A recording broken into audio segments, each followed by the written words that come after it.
네, 감사합니다.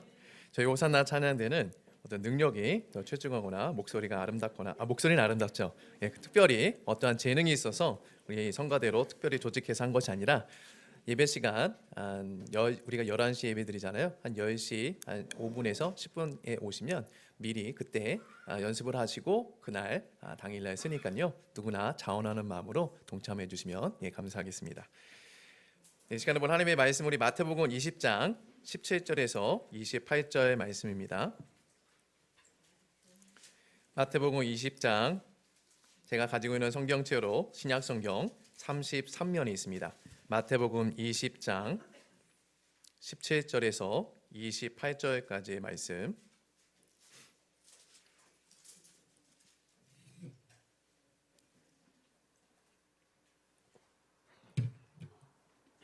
우리 한 절씩 교독하고요. 마지막 28절은 합독하도록 하겠습니다. 제가 먼저 읽겠습니다. 예수께서 예루살렘으로 올라가려 하실 때에 12 제자를 따로 데리시고 길에서 이르시되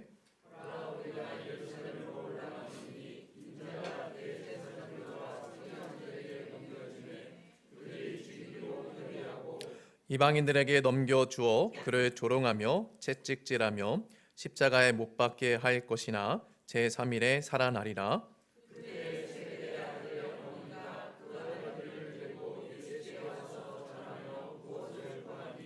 예수께서 이르시되 무엇을 원하느냐 이르되 나의 이 두 아들을 주의 나라에서 하나는 주의 우편에 하나는 주의 좌편에 앉게 명하소서.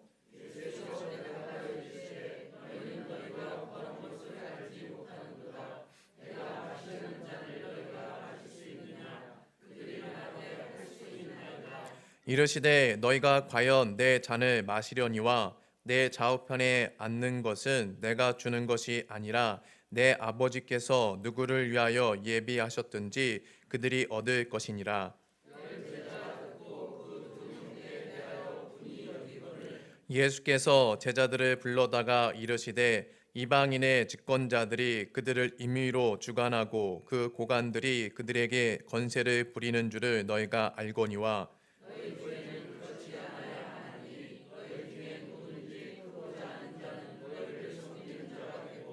너희 중에 누구든지 으뜸이 되고자 하는 자는 너희의 종이 되어야 하리라. 인자가 온 것은 섬김을 받으려 함이 아니라 도리어 섬기려 하고 자기의 목숨을 많은 사람의 대속물로 주려 함이니라. 아멘. 우리 자업 티사랑과 인사하겠습니다. 반갑습니다.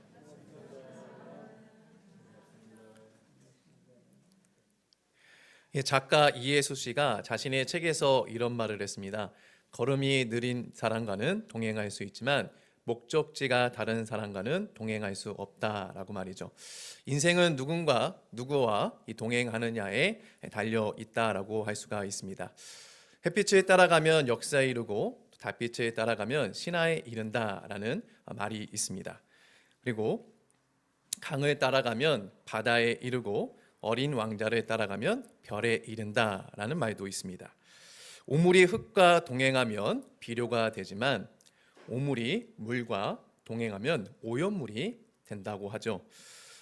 벌과 나비는 꽃과 동행할 때 행복하고 구름은 바람과 동행할 때 행복하다라고 얘기를 합니다. 인간은 누구와 동행할 때 행복할까요? 결론부터 말하면 하나님과 동행할 때 행복합니다. 그래서 하나님과 정해진 목적지를 향하여서 그분께서 원하시는 그 목적을 가지고 우리가 인생길을 걸어갈 때 행복할 수 있다라고 성경 우리에게 말씀해 주고 있죠. 여러분은 어떠십니까? 여러분들은 표대 되시는 그 예수님을 바라보면서 예수님과 지금 잘 동행하고 계신가요? 우리가 예수님과 동행한다, 인생을 하나님과 함께 살아간다 하면서 종종 우리가 곁길로 빠지는 경우가 있는 것 같습니다. 그런데 우리만 그런 것이 아니라 오늘 본문에 보면은 예수님과 3년간 동고동락했던 이 제자들도 예수님과 동행하지만 다른 목적지를, 다른 마음을 가지고 걸어갔던 것을 오늘 본문에서 발견할 수가 있습니다. 그런데 다른 목적지, 다른 방향을 가지고 걷다 보니 문제가 생기는 이런 일이 오늘 본문에 보면 발생하게 되는데요. 우리 제자들의 이러한 모습들을 통해서 과연 우리는 예수님을 향하여서 또 하나님과 동행하는 이 인생길에 어떻게 하면 우리가 곁길로 빠지지 아니하고 주님께서 우리에게 정해주신 그 목적지, 그 목적을 향하여서 올바로 걸어갈 수 있는지에 대해서 오늘 말씀을 통해 몇 가지 교훈을 얻고자 합니다. 첫째, 우리가 주님께서 설정해 놓으신 또 그 주님 나라에 들어가는 이 목적지에 잘 도달하려면 방향을 반복적으로 수정해야 한다라고 할 수가 있습니다. 오늘 본문 28절에 보면요, 예수님께서 이렇게 말씀하십니다. 우리 한번 읽어볼까요? 시작. 인자가 온 것은 섬김을 받으려 함이 아니라 도리어 섬기려 하고 자기 목숨을 많은 사람의 대속물로 주려 함이니라. 자, 예수님께서 자기가 이 땅에 오신 이유와 목적에 대해서 제자들에게 말씀해 주고 있습니다. 예수님은 자신이 오고 가는 모든 인류의 이 죄의 값을 치르기 위해서 이 땅에 대속물로 오셨다라고 오늘 본문에서 말씀해 주고 있죠. 그래서 이 마태복음에 보면요, 예수님께서 이 여러 차례 자기가 이 순환을 받을 것이지만 결국엔 부활을 할 것이다라는 것을 제자들에게 지속적으로 말씀을 해주셨습니다. 우리가 읽은 오늘 본문에도 보면요, 17절과 19절에 보면은 예수님께서 이게 세 번째 이 순환 예고를 하는 말씀으로 마태는 우리에게 소개해주고 있는데요. 17절과 19절을 보면 예수님은 제자들에게 이렇게 말씀해 줍니다. 우리 같이 한번 읽어보겠습니다. 시작.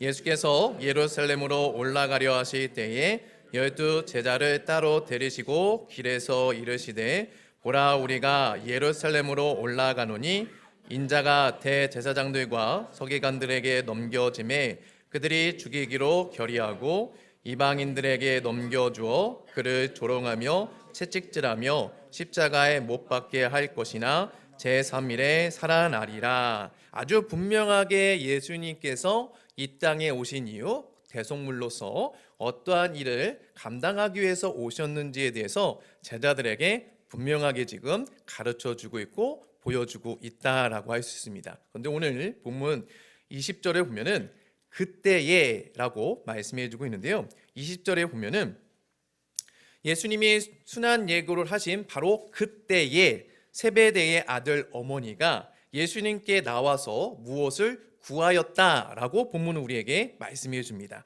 20절에 보면은 20절 이후에 우리 21절에 보면은 이렇게 말씀합니다. 우리 한번 읽어보겠습니다. 시작. 예수께서 이르시되 무엇을 원하느냐? 이르되 나의 이 두 아들을 주의 나라에서 하나는 주의 우편에 하나는 주의 좌편에 앉게 명하소서. 예나 지금이나 어머니들의 치맛바람은 강력한 것 같습니다. 자기의 자녀들의 또 출세를 위해서라면 그 어떠한 그 주의 시선에 아랑곳하지 아니하고 가서 청탁을 하는 이 세베대의 아들들의 어머니를 보면은 어머니는 역시 위대하다라는 생각이 듭니다. 이 당시 예수님의 제자들은요, 예수님께서 다윗과 같은 이 메시아로서 이 압제자 로마를 몰아내고 새로운 이 강성한 왕국을 세워 주실 것이다. 그로 인해서 우리를 구원하여 주실 것이다. 그런 구원자의 역할을 우리 민족 가운데 행해 주실 것이다 라는 그런 메시아에 대한 그 소망, 구원자에 대한 소망을 그들은 가지고 있었습니다. 하지만 반대로 예수님은요, 우리가 방금 17절과 19절에서 발견했듯이 누누이 하나님 나라의 관점으로 율법을 새롭게 해석해 주시고 십자가 이 고난과 또 부활을 말씀하시면서 이 죄의 문제를 해결하기 위해서 내가 이 땅 가운데 온 것이다 라고 예수님은 말씀해 주셨습니다. 하지만 제자들은 그 예수님의 이야기를 늘 귀담아 들었을까요? 귀담아 듣지 않았죠. 그래서 오늘 본문에도 보면은 예수님께서 순환을 당하시고 부활을 하실 것이다 라는 그 얘기를 듣는 그 장소에서 세베대의 아들의 어머니가 내 두 아들을 하나는 우편에 하나는 좌편에 앉게 하여 주소서, 즉 오른팔과 왼팔로서 2인자 3인자의 역할을 감당할 수 있는 그런 지위로, 그런 존재로 사용하여 주옵소서라는 청탁을 하고 있는 것입니다. 이러한 제자들의 이 모습은요, 예수를 내가 따른다고 해도 실상은 예수님과 전혀 다른 목적과 이 목적지를 향하여서 갈 수 있음을 우리에게 보여주고 있는 것이죠. 그래서 예수님을 믿고 따름에 있어서 늘 우리가 수시로 점검해야 하는 것은, 나는 과연 정말 예수님께서 나에게 제시하여 주신 그 길, 그 생명의 길을 걸어가고 있는 것인가? 내 문제와 내 소망을 이루기 위해서 예수님을 따라가는 것이 아니라 예수님의 기쁨과 그 예수님의 영광을 위해서 나는 지금 그 인생길을 주님과 동행하고 있는가라고 우리는 질문을 수시로 던져봐야 한다라는 것입니다. 고린도후서 13장 5절은요, 우리에게 이렇게 말씀해 주고 있습니다. 우리 같이 한번 읽어보겠습니다. 시작. 너희는 믿음 안에 있는가? 너희 자신을 시험하고 너희 자신을 확증하라. 자, 여기서 사도 바울은 고린도 교인들을 향하여서 무엇이라 말씀해 주고 있습니까? 너희는 믿음 안에 있는가? 너희 자신을 시험하고 너희 자신을 확증하라. 여기서 말하는 그 믿음 안에 있는가? 너희가 정말 믿음 안에 있는가 할 때 여기서 말하는 그 믿음은 무엇입니까? 예수님께서 나의 죄 때문에 십자가에서 죽으시고 부활하셨다라는 그 믿음 가운데 있는가? 너희 자신을 시험하고 확증하라 라고 하는 말씀인 것이죠. 예수 그리스도의 십자가의 이 죽음과 부활을 통해서 내가 하나님과의 관계가 회복되어진 존재인지, 그리고 예수를 통해 하나님과 교제하는 생명의 길을 걷고 있는 존재인지, 예수를 믿음으로 하나님의 이 자녀로 지위가 바뀐 거듭난 존재인지를 늘 우리가 확인하는 것, 그 믿음 안에 내가 있는가라고 내 스스로가 늘 점검을 해야지만 예수님과 걷는 이 인생길을 복되게 걸어갈 수 있다라고 성경 우리에게 말씀해 주고 있는 것입니다. 예수 그리스도의 이 복음의 정수는요, 예수님의 그 십자가의 죽음과 부활이다라고 할 수가 있습니다. 죄에 대해서 죽고 의에 대해서 살아나는 것이 바로 예수님께서 우리에게 안겨주신 복음의 핵심이라고 할 수 있는 것이죠. 내 죄가 내 안에서 역사하도록 이 사단이 끊임없이 우리를 부추기고 이끌 때 그 죄에 대해서 이미 십자가에서 이 죽었음을 믿음으로 내가 여기고 의에 대해서 살아난 자임을 믿음으로 여기는 것이 예수님이 전한 그 복음을 믿는 자의 삶이고 예수님과 동행하는 인생길이다라고 성경 우리에게 말씀해 주고 있습니다. 그래서 이 성도는요, 성도에게 일어나는 모든 인생의 그 문제가요, 이 원리로 다 해석이 되어지고 다 해결이 되어진다라고 할 수 있습니다. 인생에 여러 문제가 생길 때 문제가 우리에게 주는 것은 무엇입니까? 근심과 걱정과 염려, 불안을 우리에게 안겨주게 되죠. 내가 고민하고 신경을 써도 해결이 되어지지 않는 것들인데 끊임없이 인생 가운데 일어나는 여러 문제들은 우리를 그런 생각 가운데 내가 마치 해결할 수 있느냐, 내가 고민하면 그것을 내가 짊어질 수 있느냐, 우리를 그렇게 악한 사단 마귀는 유혹을 하고 그 문제 가운데 우리를 빠뜨리게 만든다라는 것입니다. 하지만 예수님이 완성한 그 복음의 의, 그 복음의 의 진리는, 옳음은 우리에게 무엇이라 말씀하십니까? 너희 염려를 다 주께 맡기라 라고 말씀해 주고 있습니다. 그럼 여기에 이 복음의 원리를 우리가 대입을 하면 되는 것이죠. 근심, 걱정, 불안에 이 반응하는 내 옛된 자, 그 죄 가운데 그 주님을, 전능하신 주님을 신뢰하지 못하는 내 옛된 자는 어디서 죽었습니까?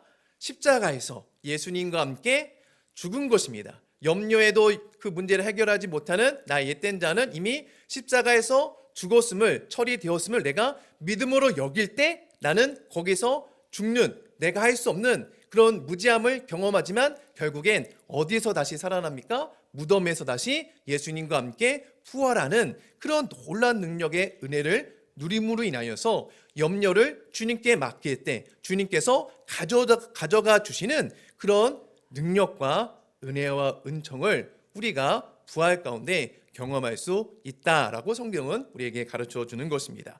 인생의 모든 문제가요, 이 복음의 원리로 다 해결이 되어진다라고 할 수가 있는 것이죠. 성도는요, 죽었지만 살아있는 자입니다.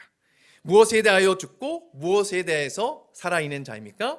죄에 대해서 죽고 의에 대해서 살아있는 자다라고 성경은 우리에게 말씀해주고 있습니다. 마치 이 전원 스위치에 보면 0과 1로 표현되어 있는 것과 같습니다. 여러분, 전원 스위치 보면 이런 표시들 많이 보시죠? 가끔 가다 보면은 이게 아무런 의미가 없는 것처럼 여기시는 분들이 있어요. 그래서 이게 켜져 있는가 꺼져 있는가 요거를 분간하지 못하는 경우도 있는데, 여러분, 0과 1, 0은 뭡니까? 죽은 거 없는 거예요. 예, 그러니까 전원이 안 들어가 있는 상태입니다. 하지만 1로 딱 되어 있는 스위치가 되어 있는 순간 뭐가 흐르게 됩니까? 전류, 전원이 흐르게 된다라는 것입니다. 여러분, 신앙의 바른 방향은요, 바로 예수님의 이 십자가 죽음과 부활을 0과 1로 표현할 수가 있다라고 볼 수 있습니다. 그래서 하나님께서 보내신 이를 믿는 것이 하나님의 일인 것이고, 예수님을 믿음이 좁은 문으로 들어가 생명의 길로 걷는 것이다 라고 할 수가 있는 것이죠. 성경은요, 다른 것을 말하지 않습니다. 십자가에 달리신 예수님만을 우리에게 증언해주고 있는 것이죠. 죽은 자 되시는 예수 안에 죽은 자의 부활이 있다라고 성경은 우리에게 가르쳐주고 말씀합니다. 성경은 처음부터 끝까지 이 예수에 대하여 증언하고 또 그 예수 안에 죽게 되지만, 너희들이 십자가의 죄에 대해서 죽게 될 것이지만 결국 그 예수님과 믿음으로 연합할 때 살아나게 될 것이다 라는 것을 우리에게 말씀해 주고 있는 것이죠. 하나님의 이 구원은요, 예수님의 십자가의 이 죽음을 통해서 부족함 없이 영단번에 완성이 됐고, 마지막 때에 예수님은 영이 아닌 육체로 이 나팔 소리와 함께 모든 사람들이 볼 수 있도록 이 땅에 임하신다, 재림하신다 라고 성경 우리에게 말씀해 주고 있습니다. 특정한 어떤 단체의 특정한 어떤 인물 가운데 특정한 어떤 민족의 한 사람으로 이 땅 가운데 다시 재림하시는 것이 아니라, 그 예수님은 나팔 소리와 함께 모든 전지구 모든 사람들이 목도할 수 있는 그런 가시적인 모습으로 우리 가운데 다시 오신다라고 성경 우리에게 말씀해 주고 있습니다. 우리는 예수를 통해 완성된 구원을 믿는 자들입니다. 여기에 덧붙여지는 모든 것은요, 가짜죠. 적지 않은 분들이 이 진리를 오해하여서 이단에 빠진다라고 합니다. 여러분, 이단은 무엇입니까? 끝이 다른 것이에요. 오늘 본문에서도 보면은 이 베드로와 또 이 다른 제자들 그리고 세베대 아들들의 어머니도 어찌 보면 이단의 길로 걸어갈 수 있는 그런 성향이 아주 용한 그런 모습들을 보여주고 있습니다. 예수님께서 분명히 그때에 세베대 아들들의 어머니가 이 자기의 아들들 야고보와 요한을 예수님의 좌우편에 앉게 하여 주옵소서라고 하는 그 말을 하고자 하는 그때에 예수님께서 분명히 십자가의 부활과 죽음을 말씀했음에도 불구하고 이 세베대의 아들의 어머니는 어디를 가고 있습니까? 끝이 다른 그 길을 걸어가고 있다라는 것이죠. 많은 사람들이 이 거짓된 가르침, 정말 예수님께서 우리에게 보여주신 성경이 증언하고 있는 이 십자가의 죽음과 부활이라는 선명한 그 진리 가운데 걸어가지 못하도록 끝이 약간 새끼를 내므로 인해서 사람들을 유혹하는 그런 악한 행동들을 합니다. 신앙의 연수가 높으면 높을수록 이단에 빠질 확률이 높다라고 하는 이단 연구소 소장님의 이야기를 들었습니다. 실제로 이단에 빠지는 분들을 보면은 성경을 자기가 안다고 하는 사람들이 빠진다고 합니다. 그런데 왜 그런 사람들이 이단에 빠질까요?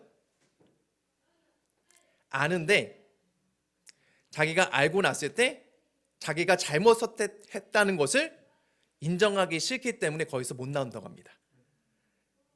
자기가 선택을 했잖아요. 그리고 자기가 연구했고 주변 사람들이 그거 이단 같은데 그랬는데, 아니야, 내가 알아본 바로는 그것이 진리야 라고 해서 거기에 갔는데 결국엔 이만이라든지 이재록이라든지 거짓된 교주가 예수님이다라고 했을 때 그것을 받아들이게 되면은 자기가 선택한 것이 잘못된 거잖아요. 그러니까 그것을 합리화하기 위해서 오히려 더 이단을 신봉하게 된다라고 합니다. 여러분, 우리는요, 끝이 다른 길을 걸어가면 안 됩니다. 우리에게 정해진 길의 끝, 정해진 그 푯대, 그것은 무엇입니까? 예수님의 십자가 죽음과 부활이다라는 분명한 푯대가 우리 앞에 놓여 있는 줄로 압니다.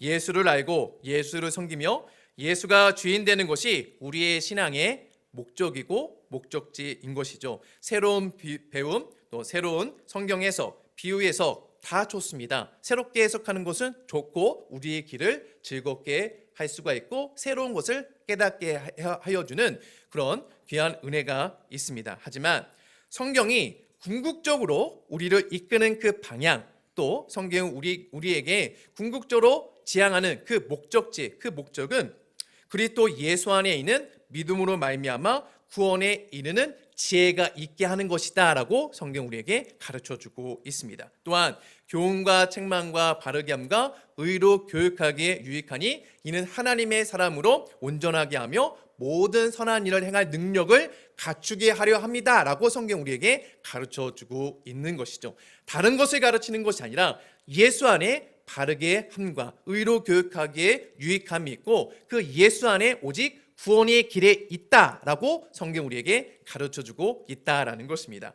그러므로 언제나 성경을 읽을 때 또 새로운 해석과 가르침을 발견하기보다 내가 정말 예수를 아는 또 예수가 사라지는 삶의 바른 방향으로 가고 있는가 늘 말씀 앞에 자신을 점검하시고 자신을 세우시기를 바랍니다. 이것을 게을리하게 되면 세베대의 어머니와 같이 우리는 예수를 섬기는 것이 아니라 결국엔 그 예수님을 이용해서 내 목적과 내 소망을 이루는 잘못된 길, 곁길로 우리가 빠질 수가 있다라는 것이죠. 바라기는 이 신앙의 방향성을 매 순간순간마다 선줄로 생각하는 자는 넘어질까 조심하라 하신 그 약속의 말씀을 상고하면서 내 자신을 말씀 앞에 세우셔서 스스로에게 질문을 던지시기 바랍니다. 너는 지금 예수를 따르고 있는가? 아니면 너를 따르고 있는가? 너가 주인 되는 인생을 살아가는 것인가? 아니면은 예수님이 주인 되는 이끄는 인도하심을 따라 살아가는 것인가?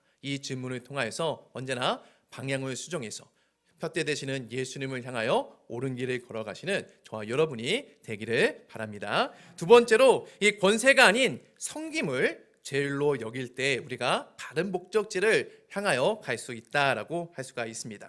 우리 26절과 27절의 말씀인데요. 우리 같이 한번 읽어보겠습니다. 시작. 너희 중에는 그렇지 않아야 하나니 너희 중에 누구든지 크고자 하는 자는 너희를 섬기는 자가 되고 너희 중에 누구든지 으뜸이 되고자 하는 자는 너희의 종이 되어야 하리라. 아멘. 이 세베대의 아들의 이 어머니는요, 예수님이 왕위에 오르게 될 때 자신의 아들들을 예수님의 좌편과 이 우편에 앉혀달라고 이 부탁을 하게 되죠. 예수님의 인기가 하늘을 찌르고 이 많은 백성들이 예수님을 따르는 이 민심이 변화되고 있는 것을 미리 캐치하고 또한 그것을 알았던 이 세베대의 아들들의 어머니는 눈치 빠르게 자기의 아들들을 예수님의 좌우편에 앉게 해달라고 청탁을 하게 됩니다. 그리고 이러한 모습을 보고 자신들이 한 발이 늦었다라는 생각에 다른 10 제자들은요, 그 아들들을 보고 향하여 분노하였다라고 성경은 24절에 우리에게 말씀해 주고 있습니다. 이 말은 나머지 제자들도 기회가 되면 어떠한 자리에 앉기를 원했습니까? 권력의 자리, 권세가의 자리, 그 예수님의 좌우편에 있는 그 자리 한 자리를 꿰차기를 원하는 마음이 다른 제자들에게도 동일하게 있었다라는 것을 우리에게 보여주고 있는 것이죠. 예수를 따르는 이 제자 공동체 안에서 한 사람도 예외 없이 마음에 품고 있었던 그 생각, 그것은 높은 자리에 오르는 것이었습니다. 권세가가 되는 것이었죠. 동등한 삶이 아니라 차등적인 삶을 살아가는 것이 그들의 꿈이었습니다. 여러분, 그 어떤 인간도요, 동등한 삶, 다른 삶과 차등적이지 않은 삶을 살기를 원하는 사람은 한 사람도 없습니다.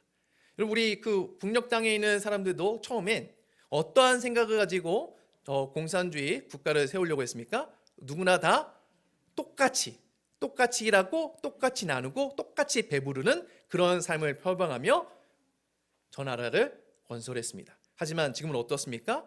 일부의 특권층만 어떠한 그런 부와 명예와 배부름의 어떤 그런 복을 누리며 살아가고 있죠. 이것이 무엇을 보여주고 있습니까? 처음에는 다 선한 마음으로 시작한다 할지라도 인간의 죄된 본성은요, 늘 다른 사람들과 구별되기를 원하고 차등을 두기를 원한다라는 그런 마음의 심성이 우리 가운데 죄로 자리 잡고 있다라는 것을 보여주고 있는 것이죠. 세상과 이 교회가 다른 것 여러 가지가 있겠지만 세상과 교회가 추구하는 것, 그 방향성이 다른 것 가운데 아주 극명한 것이 무엇이냐면 세상은 차등을 말하지만 교회는 차등을 배격한다라고 하는 것입니다. 가끔 복음을 오해하고 또 교회를 오해해서 교회 안에도 계급이 있다, 차등적인 직급이 있다라고 생각하시는 분들이 있습니다. 교회에서 제일 높은 권력을 가진 분은 누굴까요? 목사님이죠. 네. 모르세요? 저예요. 저에게 결정권이 있습니다. 여러분들에게 결정권이 없어요. 그럼 그 다음 결정권은 누구에게 있습니까? 장로님에게 있죠. 예. 그리고 그 다음 결정권은 안수 지사님, 그 다음 결정권은 권사님, 그 다음 결정권은 서리 지사님, 그 다음 결정권은 통도님은 결정권이 없어요. 그냥 따라오시면 됩니다. 이 자리에. 교회 안에도 이런 식으로 이 차등, 맨 위의 계급은 우리 목사님, 그리고 장로님, 안수 지사님, 권사님, 서리 지사님, 성도님, 이런 식으로 피라미드 형식으로 딱 맞죠. 목사님은 몇 명 있습니까? 한 명이잖아요. 물론 큰 교회는 부목사님도 있지만 말 그대로 부목사입니다. 부목사. 원래는 부목사라는 단어가 잘못된 단어인데 동사 목사가 원래 맞아요. 근데 이제 그것을 바꾸고 부목사로 했는데 부목사님들은 결정권이 없죠. 예, 당에 들어가지도 못하고 그리고 이 재직회에도 이렇게 어떤 발언권이 없습니다. 그러니까 부목사님 빼고 결국엔 모든 정점의 피라미드 꼭대기는 대통령이 있듯이 거기엔 누가 앉아 있습니까? 목사님이 앉아 있다라고 생각을 합니다. 근데 이런 생각이 왜 생겼을까요? 누가 이런 생각을 심어 주었을까요? 장로님이 심어 주셨나요? 목사가 심어 줬어요. 제가 심어 준 거예요. 목사님들이. 이런 얘기들 많이 들어보셨죠? 목사님에게 대들면 3대가 망한다. 목사님에게 모든 결정권이 있고 목사님을 잘 섬기면 사업이 잘 되고 가정이 평안하게 될 것이고 자녀가 잘 될 겁니다 라는 것들을 많이들 얘기를 합니다.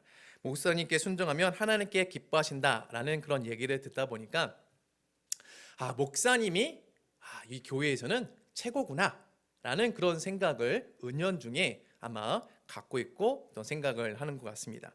언젠가 제가 말씀드린 것 같은데 이 건축가 유형준 이 교수님이라는 분이 교회에서 목사님이 이 권력의 정점에 있을 수밖에 없는 이유를 이 건축적 관점에서 권력과 이 공간의 법칙으로 이렇게 설명을 했습니다. 이 권력과 공간의 이 제1법칙은 시선이 모이는 곳에 위치한 사람이 권력을 가진다라고 얘기를 했습니다. 자, 여러분들의 그 시선은 지금 다 누구를 향하고 있습니까? 저를 향하고 있습니다. 다른 곳을 볼 수가 없어요. 창밖을 보는 순간 목사님이 딱 째려보죠. 예. 나를 봐, 나만 바라봐 라는 그런 시선으로 이 자리에 앉아 있습니다. 의자 배치도 다 어디를 향하여 있습니까? 이 강대상만을 향하여 있고 이 강대상에는 누구만 올라올 수 있습니까? 목사님은 올라올 수 있어요. 예전에는 여러분 권사님들, 여성분들 여기에 절대로 못 올라왔습니다. 빨간 카페트 강단에 깔아서 예수님의 보혈의 피가 흐르는 이 강단에 결코 여성분들은 올라올 수가 없고 목사님만 이곳에 올라올 수 있다. 강도권을 가지신 목사님은 올라올 수 있다 해가지고 중앙 집권화를 이렇게 이뤘죠. 그리고 이 교수님이 또 어떤 얘기를 하면은 타인의 시간을 제어하는 자가 권력을 거머쥔다라는 얘기를 합니다. 여러분 이 교회 예배 시간은 누가 정했을까요? 제가 정했습니다. 이 설교 시간, 이 예배 시간에 끝나는 거는 누가 정할까요? 제가 정합니다. 12시에 끝난다? 아닙니다. 제가 설교가 길어지면 그때 끝나는 겁니다. 네. 소그룹 모일 시간도 제가 정하고 제가 끝난 시간도 제가 정하게 되는 것이죠. 교회에서 이 계급이 없고 직분만 있습니다. 원래 교회는 목사나 장로나 집사, 권사는요 섬기는 직분이지 계급이 아닙니다. 천주교에 보면은 사제 계급이 있어서 교황이 그 천주교에 보면은 모든 교회의 수장이 된다, 머리가 된다라고 얘기를 하잖아요. 근데 교회는 개신교회는 그러지 않습니다. 모두가 다 머리 대신은 예수님의 몸에 믿음으로 연합된 존재입니다. 즉 우리는 다 지체인 거죠. 하는 역할이 다른 겁니다. 저는 그냥 말씀을 맡은 자니까 여기서 주일날 죽으나 사나 내가 마음이 불편한 일이 있더라도 기쁜 일이 있더라도 그냥 이 자리에서 말씀을 전하는 임무가 그 역할이 저의 역할인 것이죠.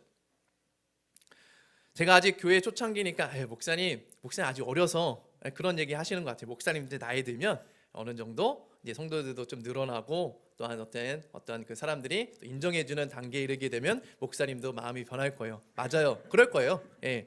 저도 저 자신을 확신할 수가 없고 자신은 할 수가 없습니다. 그래서 말씀드리는 겁니다. 여러분들에게 늘 말하면서 저에게도 선포를 하는 것이죠. 예, 그 자리에 올랐을 때 너는 그러지 말아라.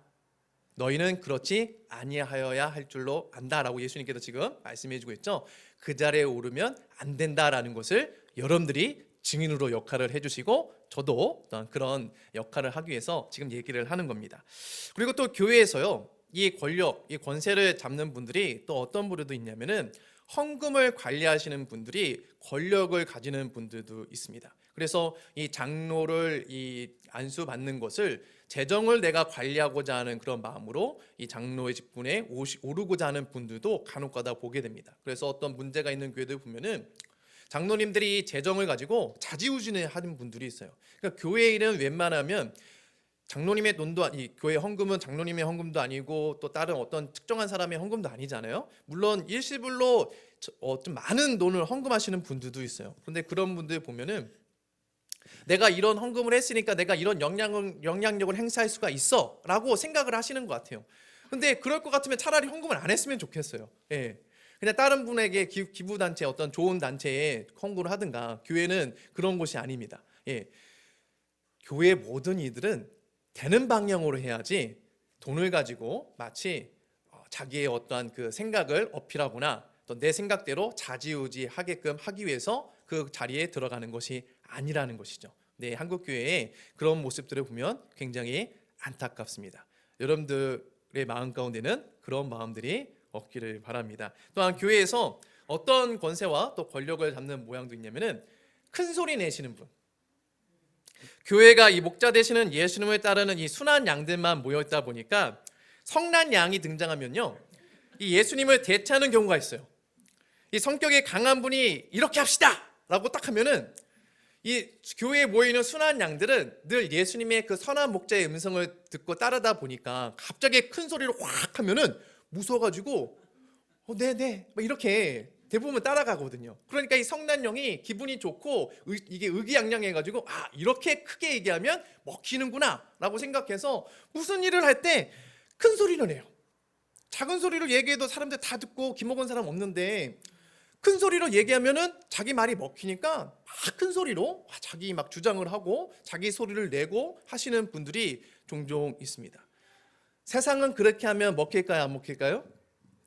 세상은 먹혀요. 그렇죠? 목소리 큰 사람이 이기잖아요. 그러니까 세상의 원리가 동일하게 교회에 들어와서도 똑같이 적용되는 사례들이 많아요.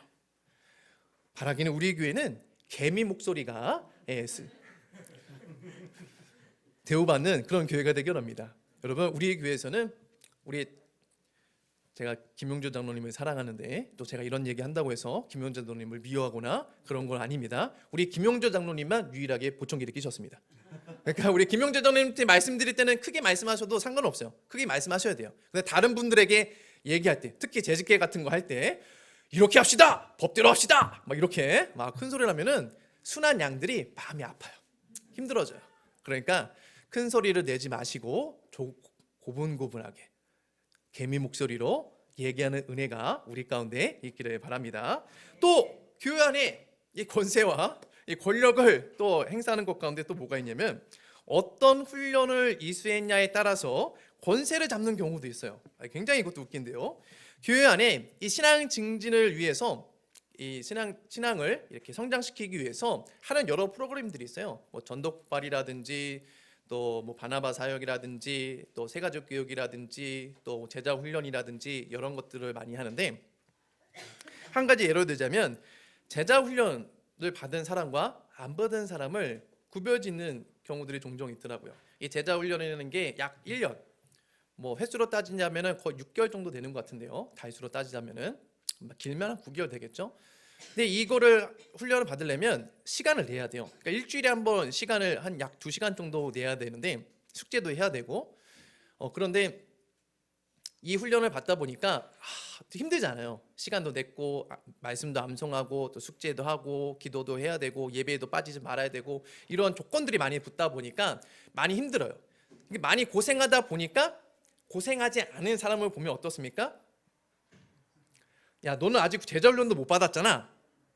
이런 식으로 이게 대하는 경우가 있어요. 제자 훈련을 받음이 믿음의 수준을 마치 대변하는 양, 막 그렇게 생각한다라는 것이죠. 제가 제자 훈련이 지금 잘못됐다라고 말하는 것이 아니라 이 제자 훈련이나 어떠한 특별한 성경 이 교육 프로그램을 통해서 그것을 받은 사람과 받지 않은 사람을 차등하고 구별짓고자 하는 그런 행동 자체가 지금 악하다라고 얘기를 하는 것이죠. 솔직히 제자 훈련 받는다고 해서 사람이 변화됩니까? 딱 까놓고 여러분들 제자 훈련 받으셨잖아요. 여러분 제자 훈련 받았을 때 받아보셨는데 어때요? 제자 훈련 받기 전과 후가 바뀌셨습니까? 완전히 바뀌셨어요? 말 못하실걸요? 그때는 바뀌었다라는 어떤 조금의 어떤 일만의 어떤 그 목사님 이만큼 바뀌었는데요? 에이, 근데 정말 똑같은 상황이 반복적으로 일어났을 때 지금 그때 그 모습이, 그 감정이, 그 은혜가 그대로 있으신가요? 그렇지 않잖아요. 만나는 언제 먹으라고 하나님 내려주신 겁니까? 그날 먹으러 준 거예요. 그날 양식인 거예요. 말씀도요, 그날 양식이에요. 왜요? 우리의 제된 본성은 만나를 매일 먹지 않으면 늘 나올 수밖에 없어요. 무슨 훈련을 받았다고 해서 완전한 존재가 되는 것이 아닙니다. 그래서 하나님의 은혜가 필요한 것이고 성도의 견인이 있는 것이고 그것을 맛볼 때 결국엔 완성되어진 그 하나님 나라를 우리가 소망하게 되는 것이죠. 우리의 제된 본성은요, 두 사람만 모여도요 서열을 정해서 권세를 잡는 것에 특화가 되어 있습니다. 그러다 보니 세상에서 권세를 잡지 못한 분들이 간혹 교회 안에서 이 권세를 잡으려는 악한 이 경향의 모습이 나타나는 것입니다.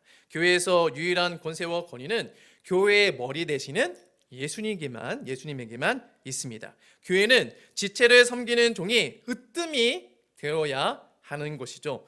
왜냐하면 성도의 주인 되시는 그 예수님이 그렇게 본을 보여주셨고 성도 안에서 역사하시는 그 성령님도 그 예수님의 모습이 드러나도록 우리들의 인생길을 이끌어주시고 우리 안에서 역사하기 때문에 그런 것입니다. 예수를 구주로 영접한 성도는 이 제된 옛된 자아가 십자가에서 죽었음을 믿음으로 선포하고 언제나 낮은 자리, 섬김의 자리, 누군가를 돕는 자리, 누군가를 세우는 자리, 누군가를 앞세우는 자리에 들어갈 때 그때서야 복음의 영광이 드러나고 그때서야 내가 주님 안에서 복음의 기쁨이 있구나라는 것을 알게 된다라는 것이죠. 바라기는 우리의 공동체 안에 이런 섬김의 모습이 충만하기를 주님의 이름으로 축원합니다. 세 번째로 혼자가 아닌 함께 할 때 우리는 주님이 우리에게 제시해 주신 그 목적지를 잘 걸어갈 수 있다라고 할 수 있습니다.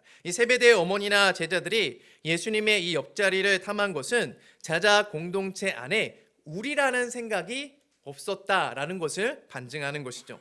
어떻게 해서든 내 앞가림은 내가 하고 내 살 길 찾아가는 것이 당시의 제자 공동체의 모습이었습니다. 그래서 예수님이 25절과 26절 상반절에 보면 이렇게 말씀합니다. 우리 한번 읽어보겠습니다. 시작. 예수께서 제자들을 불러다가 이르시되 집권자들이 그들을 임의로 주관하고 그 고관들이 그들에게 권세를 부리는 줄을 너희가 알거니와 너희 중에는 그렇지 않아야 하나니.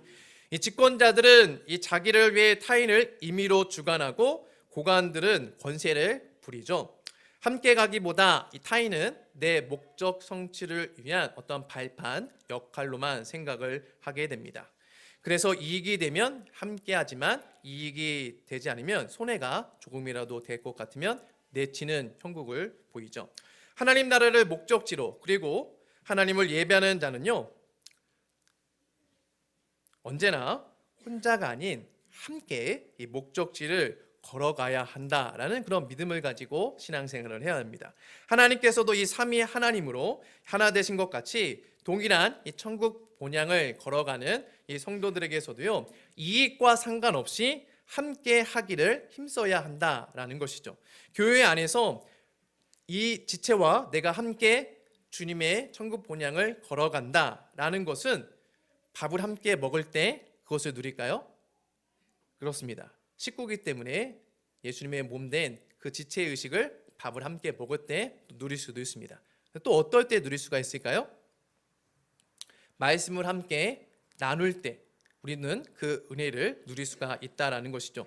서로의 연약한 모습 또는 변화된 모습을 나눌 때 교회는 함께라는 이 공동체 의식을 우리가 누릴 수 있다라고 할 수 있습니다. 이것을 위해서 저희 교회는요, 이 묵상을 수요 성경 공부 때 30분간 지난 주일의 말씀을 되새기고 나머지 30-40분은 이 묵상의 나눔의 시간을 갖습니다.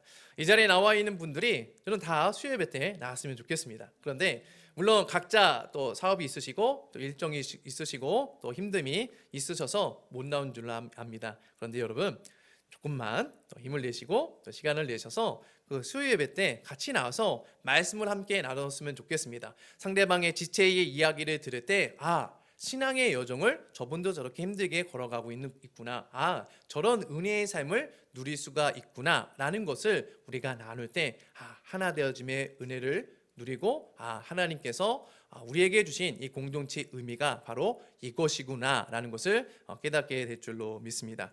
이 말씀을 맺겠습니다. 이 예수님이 열어놓으신 이 생명의 길 끝에 성도는 결국 이 주님 품에 안겨서 어떤 칭찬을 들을까요? 잘하였다, 착하고 충성된 종아라는 이 칭찬을 듣게 될 것입니다. 이것 말고 더 큰 칭찬과 기쁨은 우리에게 없습니다. 바라기는 이 하나님 나라라는 이 목적지를 향해 갈 때 말씀을 기준으로 언제나 자기를 잘 점검하셔서 곁길로 빠지지 말고 바른 길로 걸어가는 은혜가 있기를 주님의 이름으로 축원합니다. 시간 기도하고 오늘 특별히 찬양은 없고요. 제가 기도하고 마치겠습니다. 살아계신 하나님 아버지, 시간 말씀을 통하여서 방향을 반복적으로 또 수정해야 할 것과 또 권세가 아닌 섬김을 우리가 제일로 여겨야 할 것과 혼자가 아닌 함께 해야 한다는 진리를 우리로 하여금 다시 한번 되새기게 하심에 감사합니다. 우리의 공동체가 언제나 이 말씀을 푯대 삼아서 그 하나님의 말씀 안에서 또 푯대 되시는 주님만을 바라보는 복된 인생길을 걸어가게끔 도와주셔서 이곳에서 작은 하나님 나라의 천국을 경험할 수 있는 공동체가 되어줄 수 있도록 축복하여 주시옵소서. 예수님의 이름으로 기도드립니다. 아멘.